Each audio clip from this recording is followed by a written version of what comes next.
নমস্কার। আজ আবার একবার সাধু বাবা আপনাদের সামনে। আজকে আমার মন হলো যে ওই কুণ্ডলিনী শক্তিটা সামান্য একটুকু বলেছিলাম বটে, কিন্তু আমার বললেও ঠিক আশা মেটে নাই, সবটা বলা হয় না।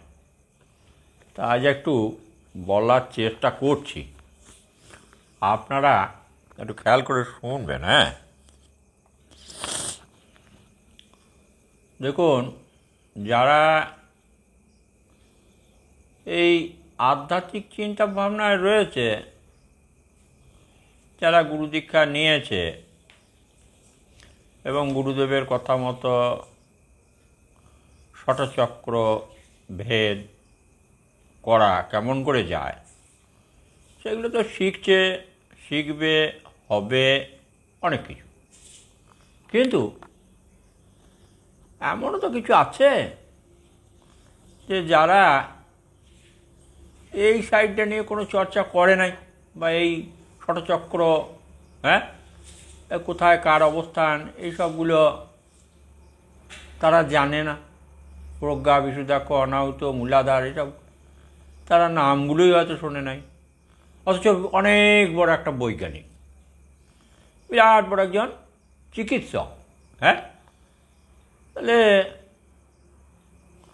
ওরা এত বড় হলো, এত চিন্তাভাবনা, এত সূক্ষ্ম, তো কী করে হলো? না, ওরা এভাবে না জানলেও না শিখলেও এই লেখাপড়া শিখতে গিয়েও যে চিন্তাভাবনাগুলো করতে হয়েছে এবং খুব গভীর, তাতে কি তখন তার ধ্যানটা হয় নাই? হ্যাঁ, ধ্যানটা তার তখন কিন্তু হয়ে গেছে। হ্যাঁ, তারপরে দেখুন, একটা সাধারণ নিয়ম অনুযায়ী আমাদের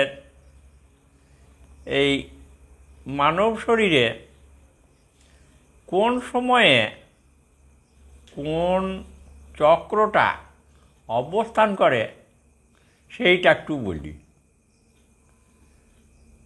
যেমন ধরুন, এই 20, 22, 24, 25 এই যে বয়সটা, তো এই বয়সটায়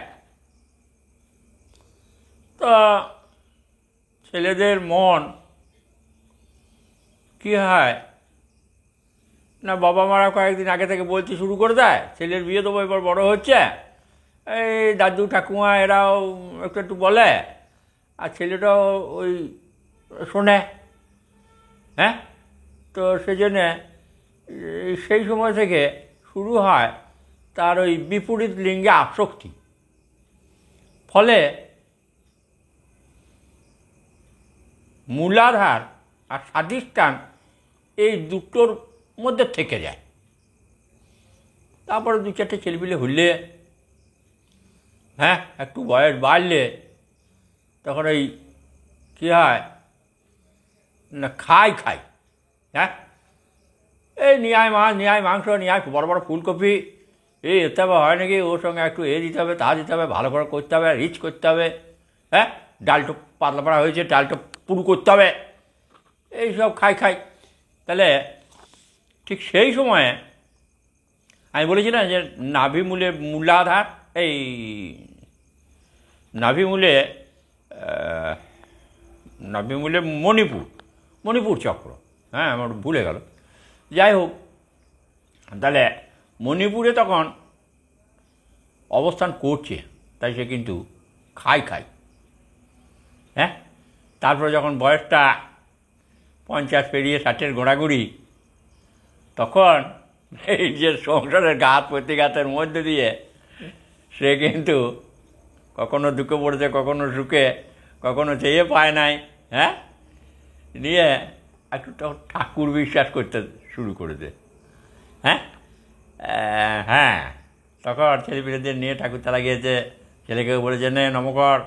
হ্যাঁ, আর নিজেও করেছে, এমনি করতে করতে ঈশ্বর বলে এটা কিছু আছে, তা নাহলে আবার এরকম হয় নাকি, এইসব নানা রকম চিন্তাভাবনা তখন আসে।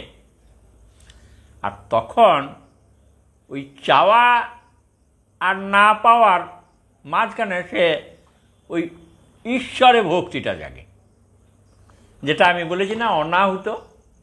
তখন হৃদয়ে প্রেমের সঞ্চার হয়, ভালোবাসা। হ্যাঁ, এই ভালোবাসাটা ঈশ্বরের প্রতি, দেবদেবীদের প্রতি, আবার সাধুগুরু বৈষ্ণবের সঙ্গলাভ, হ্যাঁ, এইগুলোর মধ্যে দিয়ে তখন অনাহুতে অবস্থান করে। তাহলে এই যে কুলকুণ্ডলিনী শক্তি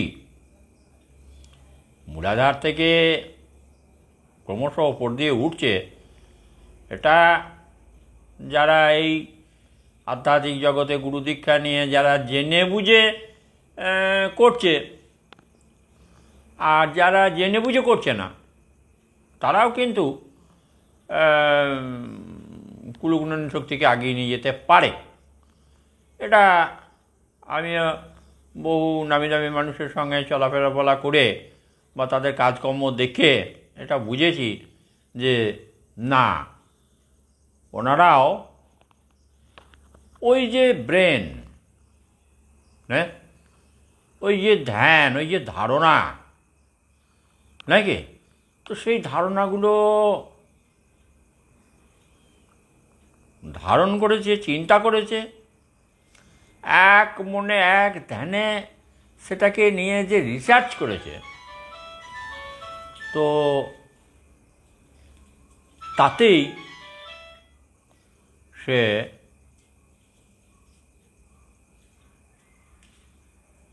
বুঝে গেছে এবং কর্মে সফলতা এনেছে, বা আনতে পেরেছে। অনেক বড় ডিগ্রি নিয়ে অনেক বড় বড় কাজ তিনি করে চলেছেন, দেশে দেশে তাদের নাম ডাক রয়েছে।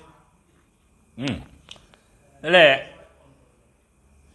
দেখুন, আমরা কেন বারবার তাহলে বলি এমনি যদি হয়েই যায়, বলি এই জন্যে যে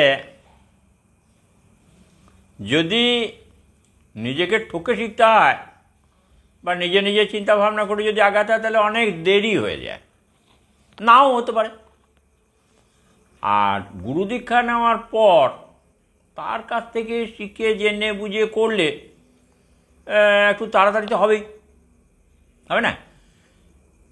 তাড়াতাড়ি হবে। যেমন ধরুন গুরুদেব বলবে এই জবটা কর, জবটা করলো কিছুদিন, তারপর বলে থাক আর তোকে জব করতে হবে না, তেমন প্রাণায়ামটা কদিনই এইটা কর, ওইটা কর, হ্যাঁ, আসনগুলো শেখ, এই সমস্ত কাজগুলোকে একসঙ্গে আগিয়ে নিয়ে গিয়ে যত তাড়াতাড়ি ওকে তৈরি করা যায়, গুরুদেবদের তত ছটফটানি থাকে। আর ছাত্র বা শিষ্য সে তত তাড়াতাড়ি উপরে উঠে পড়তে পারে। এই জন্যে আমরা বারবার বলছি যে দীক্ষা নেবেন এবং ভালো গুরুদেবের কাছে দীক্ষা নেবেন, যাতে সব দিকটা শিখতে পারেন, জানতে পারেন, বুঝতে পারেন। দেখুন, অনেক কিছু জানলে টিচিং ক্যাপাসিটি সবারই থাকে না। হ্যাঁ, শিক্ষা দেওয়া অর্থাৎ এই আধ্যাত্মিক ক্লাস করাটা খুব কম। হ্যাঁ, খুব কমজনই আছেন যে যারা আধ্যাত্মিক ক্লাস করতে পারেন। আধ্যাত্মিক ক্লাস করাটা একটু কঠিন বটে। নিজে জানা যায়, করা যায়, আগানো যায় ঠিক, কিন্তু কাউকে করানো এই ভারী মুশকিলের ব্যাপার। হ্যাঁ, গুরুদেবকেও হিমশিম খেতে হয়, এই ছাত্রটি কোন দিকে ববে, কোন দিকে যাবে, হ্যাঁ, এর মতিগতি এইরকম, একে কী করে ঘোরানো যায়, ও তার জন্যে নানান রকম ফন্দি করে বা নানা রকম চিন্তাভাবনা করে তার জন্যে কী করা দরকার। যেমন একটা ছেলে পড়তে বসে না, তাকে পড়াতে হবে, তাহলে কী করে পড়ানো যাবে না, মাস্টারমশাই গল্প বলেন, আর ছেলেরা গল্প শুনতে ভালোবাসে, তাহলে ওই গল্প শোনার মধ্যে দিয়েও তাকে কিন্তু শিক্ষা দেওয়া হয়। তা এই কুলকুণ্ডলিনী শক্তিকে যদি তাড়াতাড়ি জাগানো যায়, তাহলে কি হয় না, তার জ্ঞান, বুদ্ধি, বিবেক, চৈতন্য, হ্যাঁ, এগুলো খুব তাড়াতাড়ি খুলে যায়। খুলে গেলে সে সব কাজে পারদর্শী হবে, যা ইচ্ছা করবে তাই করতে পারবে, যে কাজে হাত বাড়বে সে কাজে সফলতা আসবে। আর যদি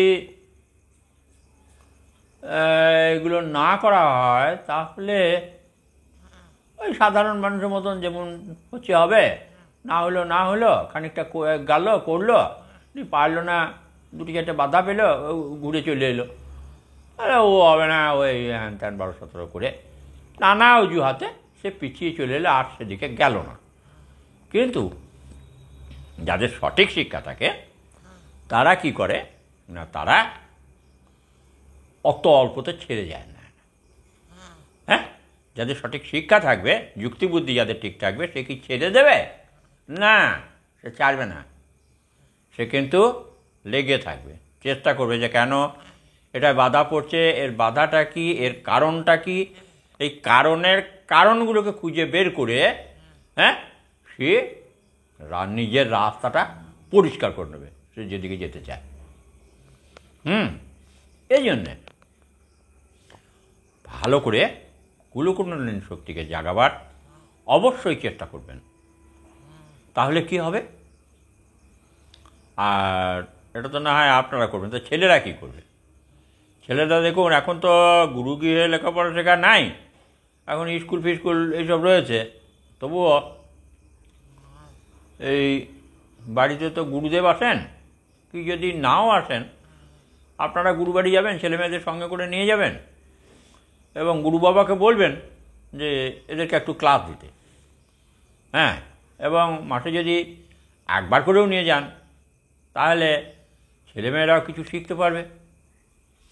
আর বাবা মা গুরুদেব বটেন, কিন্তু বাবা মায়ের তো ধরুন এগুলো সব জানা থাকে না, আর বাবা মায়ের জানা না থাকলে বাবা মা বলবেই বা কী করে? হ্যাঁ হ্যাঁ আমি দেখেছি এই নিজেরা এই ইংরেজি জানে না, অথচ তাদের কত শখ যে সে ওই ইংলিশ মিডিয়াম স্কুলে ছেলেকে ভর্তি করেছে। হ্যাঁ, এবারে ইংলিশ মিডিয়াম স্কুলে ভর্তি করেছে, তাহলে তো বাড়িতেও একজন এমন শিক্ষক রাখতে হবে যে যাতে করে সে যেন ইংরেজিটা ভালো পড়াতে পারে। বাবা মায়ের কাছে তো হবে না, কারণ বাবা মা তো আর ইংরেজি বলছে না। হ্যাঁ হ্যাঁ তাহলে তেমনি এই গুরুদেবের কথা বাড়ির সবাইকে শুনতে হয়। আর গুরুদেবের সঙ্গে তো অন্য কোনো সম্পর্ক হয় না কারো, যে গুরুদেব ঠাকুর।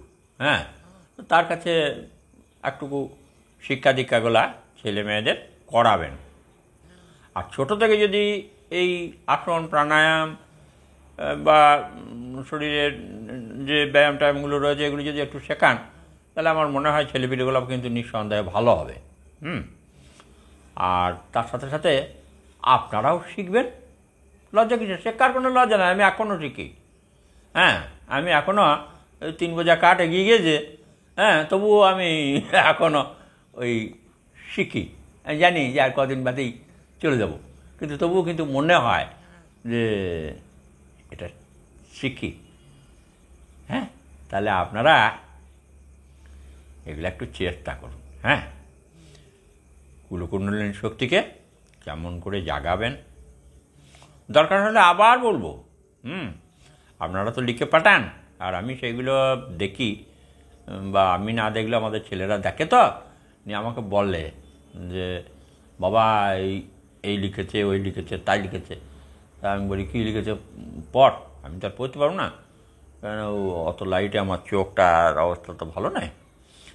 ওরা পড়ে আমাকে শোনায়, আর সেই শোনায় বলেই দেখেছি এর আগে যেটা কুলকুণ্ডলিনী দিয়েছিলাম সেটা তো অনেক লোক দেখেছে, বা অনেক লোক অনেক কিছু বলেছে।